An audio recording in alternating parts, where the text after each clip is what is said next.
Find the time to cross a slab of length x and refractive index mu by the light.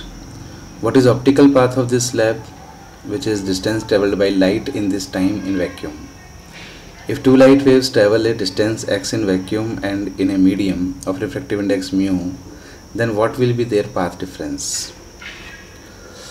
पहली बात हमसे पूछी है what is the time to cross a slab of length x.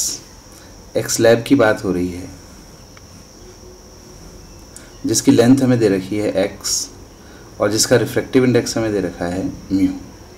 तो इसको cross करने में light को कितना टाइम लगेगा. लाइट यहाँ से एंटर करता है और इस x डिस्टेंस को ट्रेवल करता है, तो कितना टाइम लगेगा इसको. So time can be calculated by time t equals to distance upon speed. Distance upon speed. So distance is x and speed of light in this medium will be c by mu. C is speed of light in vacuum and mu is refractive index of this medium. So this time comes to be t equals to mu x by c. तो इतने time में light इस medium में x distance travel करती है. तो ये हमारा पहला आंसर हो गया. सेकेंड हमसे क्या पूछा है. सेकेंड हमसे पूछा है what is optical path of this slab. और ऑप्टिकल पाथ को डिफाइन भी किया है what is the which is the distance travelled by light in this time in vacuum. Means ये जो आपने टाइम फाइंड किया है जिस टाइम में लाइट इस मीडियम में एक्स डिस्टेंस ट्रेवल कर रही है, अब इतने ही टाइम में वैक्यूम में कितनी डिस्टेंस ट्रेवल कर लेती अगर वैक्यूम में चलती. सो इन वैक्यूम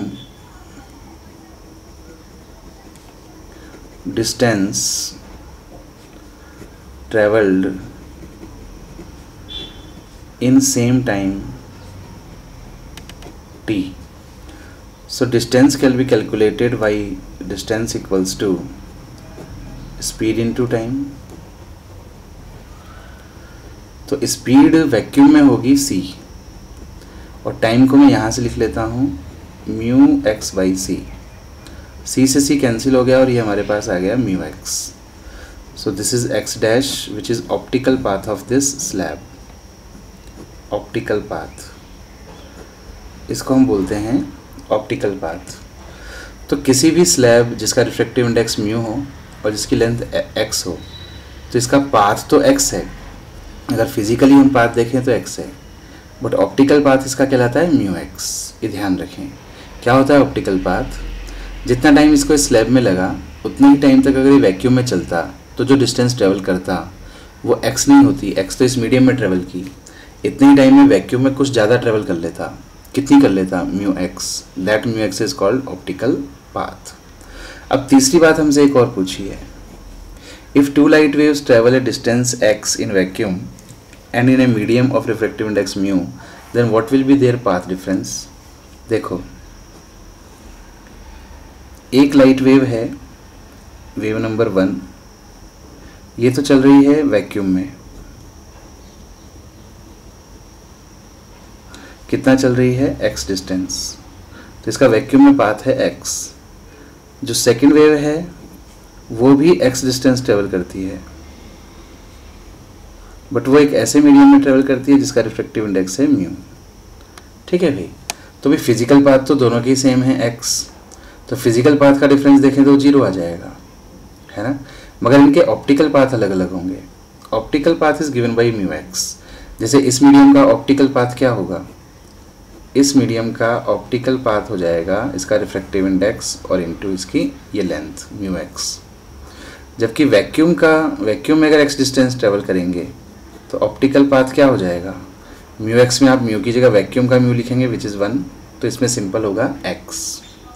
तो इसका पाथ ज़्यादा है और इसका पाथ कम है. ठीक है भाई. तो जब लाइट वैक्यूम की जगह किसी मीडियम में चलती है तो उसका ऑप्टिकल पाथ इफेक्टिवली ज़्यादा हो जाता है. तो पाथ डिफरेंस की अगर हम बात करें कि दोनों के ऑप्टिकल पाथ का डिफरेंस क्या है, which is called path difference. So it is this path minus this path. So it is mu x minus x. X will be common. So x into mu minus 1. ये result भी आपको याद रख लेना चाहिए.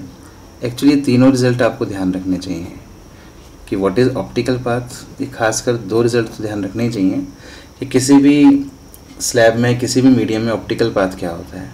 जब लाइट एक्स डिस्टेंस ट्रेवल करती है किसी मीडियम में तो उसका ऑप्टिकल पाथ कहलाता है म्यू एक्स। और अगर दो वेव्स अलग अलग पाथ ट्रेवल करें, एक वैक्यूम में और एक स्लैब में, तो उनके बीच एक पाथ डिफरेंस प्रोड्यूस हो जाता है एक्स इंटू म्यू माइनस 1।